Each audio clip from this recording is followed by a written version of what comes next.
So you got a new dog, your neighbor got a dog, your spouse got a dog, your brother, your sister, your aunt, your uncle, whatever it may be, adopted, puppy, older, younger, doesn't matter. There's a couple really important things that you need to know when you're introducing new dogs into the pack.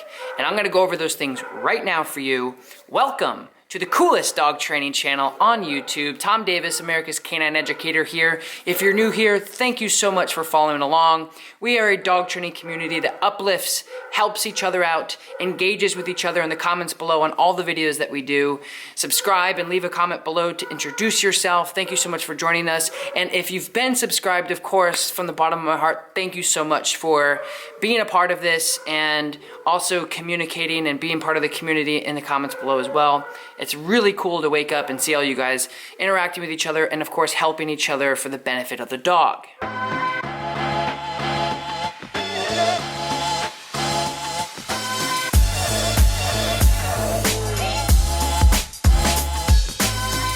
So today I'm going to do an introduction on how to introduce another dog into your pack. And we got dumped on with snow. See?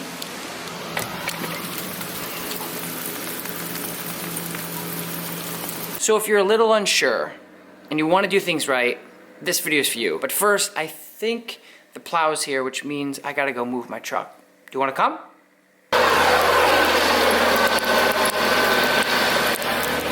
He's not ready. It's not ready for me. Like everything we do on this channel, these things are going to be very generalized. So what that means is this is going to apply for almost all of you out there, but you're going to have a couple cases where this isn't going to apply. But for the majority of you, this is what you're going to want to do. First thing I would do is go throughout your house, pick everything of value up.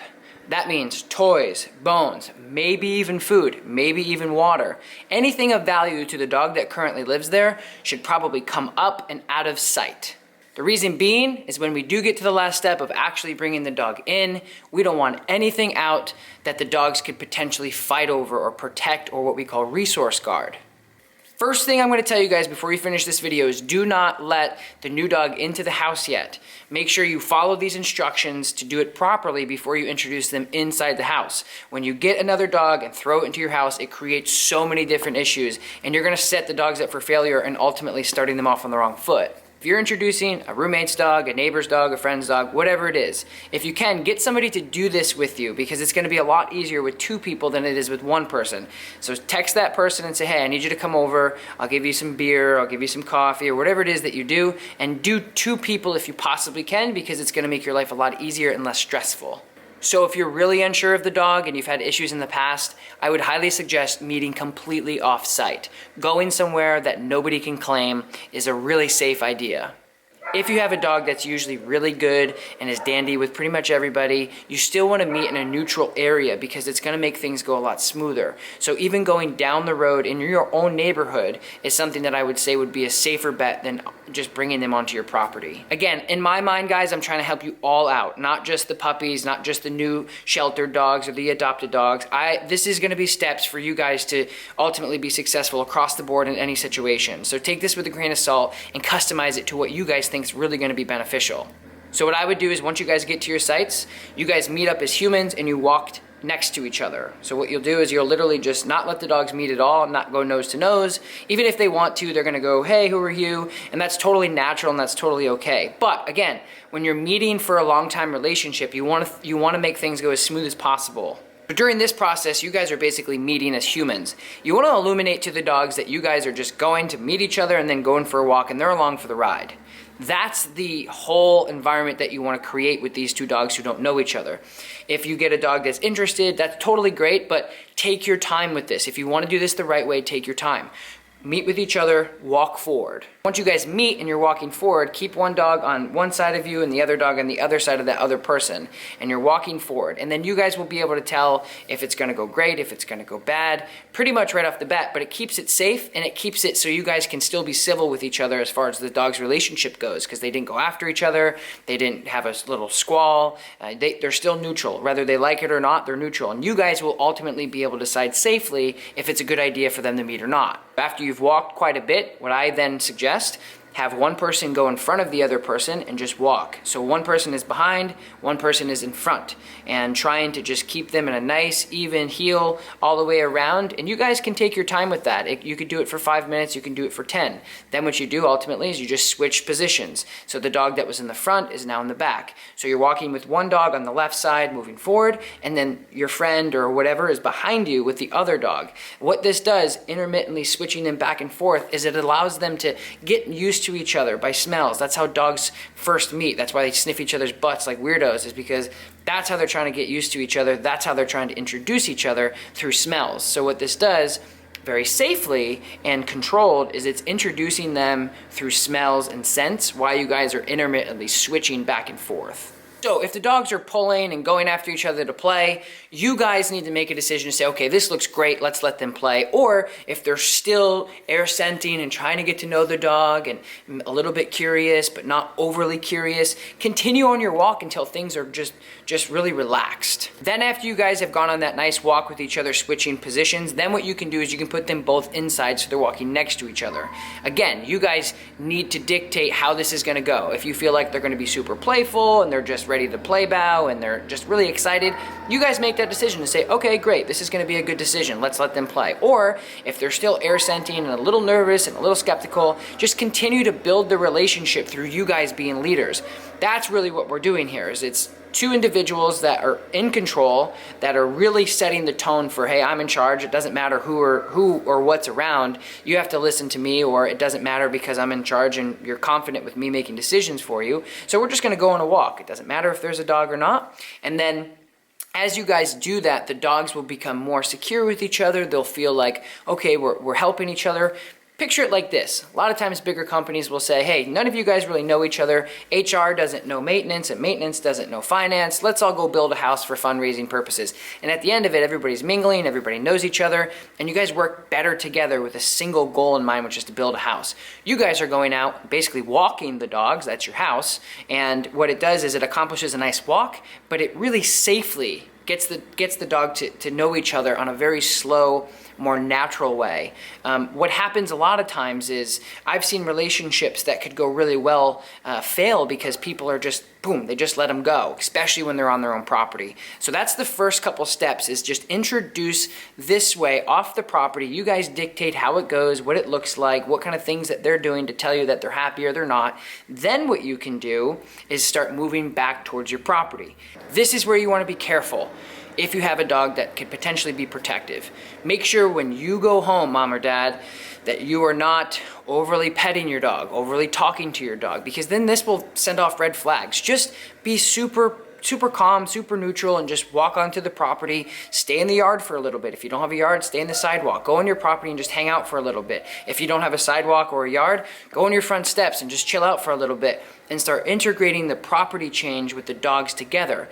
Dogs are dogs. We have to remember they're animals. So if you're gonna see any type of protectiveness or boundary control, if you will, then you're gonna see it when you get closer to the property. So just make sure that you're not presetting the dog up for failure by saying, it's okay, Fido, it's okay, Fido, it's okay, we're home, we're home, we're home. That's gonna just red flag the dog, because they're gonna say, wait a minute, why are you acting different? Oh, we're home. Wait, why should I act differently? Why are you acting differently? That sets the dog up for failure big time, so don't do that. And when you get home on your property, take your time. Don't worry about rushing things inside. Just take your time, hang out outside, and just dictate whether or not, okay, this is gonna go good, this is gonna go bad, they're happy, they don't care about each other. Then you guys can enter the property. Like I talked about in the beginning of the video, make sure everything valuable is up. Food bowls, water bowls, toys, tugs, anything of value to the dog that lives there needs to come up, because the new dog's about to come in and play with all these potential things. So you need to make sure that anything that the dog can resource guard or get upset about not sharing, pull those up, put them on the fridge, put them in a cupboard to make sure that they're out of the way. That'll be something that can trigger a potential dog that can become protective. You could keep the leashes on, but it's important not to put pressure on the leashes in not needed situations. So don't walk around putting pressure on your leash, worried about your dog doing something. Just have them on just in case, and follow them around if you're really nervous, but having them on just in case you can pull them away if anything gets ugly really quick. After you're kind of over those bridges of getting the dogs outside, bringing them on a walk, introducing them slowly to the property. Once they're on the property, they're doing good. I would then do some things together. So any activities that you can do together with the dogs would be really beneficial. That's what I tell people all the time is if you're introducing new dogs, at the end of the day, just go out and do something with them together. Again, building that house to bond with each other in a certain goal, which would be the walk in your instance, or just going out for exercise. Dogs love that. So if you do something mutually that dogs like going for a walk, it automatically sets them up for more success than if you just said, hey, meet. And listen, there's nothing wrong with saying, hey, meet. However, this video is for people out there that want to do it the right way if they're a little nervous of the outcome and they're a little nervous about how their dog's going to react. So this is a very easy step-by-step process. I hope that more than half of you guys can just throw a dog into the house and everything's gravy, because there's not a lot out there for you guys to say, hey, how do I even do this whole introductory thing the right way? So these are some tips. On a side note, I'm gonna give you guys a little information that I think that you guys can benefit from during this process that is a little bit further away from the bullet points that I've already talked about. Feeding time may scare you a little bit because, again, dogs are animals. If you're going to have any type of protective mode turn on, it's going to be about something with value. So making sure that when you feed them, I would suggest putting them, if they're crate trained, putting them into a crate and feeding them in a crate next to each other. Got hair? I don't know what's going on. It's a crazy snow day today. Tired. Worked late, up late, but I'm making this video for you guys. So feeding them in a crate next to each other is a good idea. If they start crate fighting and doing all sorts of nasty stuff, the good thing is like, well, I'm glad that I had them in a crate. So I wouldn't just take a deep breath and be like, okay, well, it could have been a lot worse. You could have just done it right there and then, because it's okay if they go after each other. It's all about food, baby. It's good, that's normal, that's natural. I'm the same way when I get hungry. I want to cut in line and grab everything I can. So it's okay if they do that. Obviously, we don't want that to happen, but having them in a crate next to each other is a good idea to start. That way, you'll know really quickly if they have any food aggression or anything like that. Because I find that a lot of people who adopt from shelters or rescues, fosters, whatever it may be, is such a beautiful thing. It's the best, but a lot of times those dogs, they don't really know the dogs. They haven't put them in these situations, and you're about to put them into a situation that they've never even seen before. They've never even seen this picture. Another dog eating next to me, whoa, whoa, whoa. So other thing I highly recommend, some of the worst cases I have ever seen when you bring a new dog into the mix are people who give them way too much love. So making sure that you're not overdoing love with the new dog, because then that'll set the other dog up for jealousy issues potentially, because you got to think, maybe they're the only child, maybe they've only been the only child, if you will. And so make sure that you're not giving one or the other too much affection. Good boy, good girl, all that stuff's great, but don't coddle them in your bed and hold them, and that creates a lot of tension between the new dog and the old dog. What you want to do is say, hey, you guys are homies, you guys are going to hang out, I don't like one or the other better, I'm going to treat you guys neutral and the same. That's super important when you're unsure of what's going to happen. Don't play the favorite in any means because the dog was abused and neglected and abandoned. Our emotions want to do that, but don't do that. It'll set the dog up for failure immediately, and that's where you'll see a lot of tension between the other dog that you've already had as well. Also, going out and doing basic obedience together, not anything crazy. Don't worry about if you don't have a lot of basic obedience. Just go out and just do some cool stuff like heel and sit and stay and down and paw, whatever works for you guys. Going out and doing that together with both of the dogs will ultimately as well bring them closer together because they're working with you and they're working with each other or around each other. That concludes today's episode. Thank you guys so freaking very much for hanging out with me, making this the coolest dog training YouTube channel on the planet because of you guys. Don't forget what we do. Leave comments below. Like this video. That's the best way to support me, support the community. We're going to interact with each other in the comments below. I'm going to answer everyone's question. I hope this video helps you guys introduce your new buddy to your other new buddy, if that makes any sense. And if it does, let me know below. If you don't have any questions, just let me know if this video helps you and you like it, or if you don't like it. But again, I support so much feedback and I respect everyone's opinion, but we're not going to argue. We're not going to have negative comments and making fun of each other and telling people what they can and can't do. That's garbage. This is just information for us to learn together as a dog community. Actually, the coolest dog community on YouTube. Thank you guys so much. I will talk to you next time. Peace!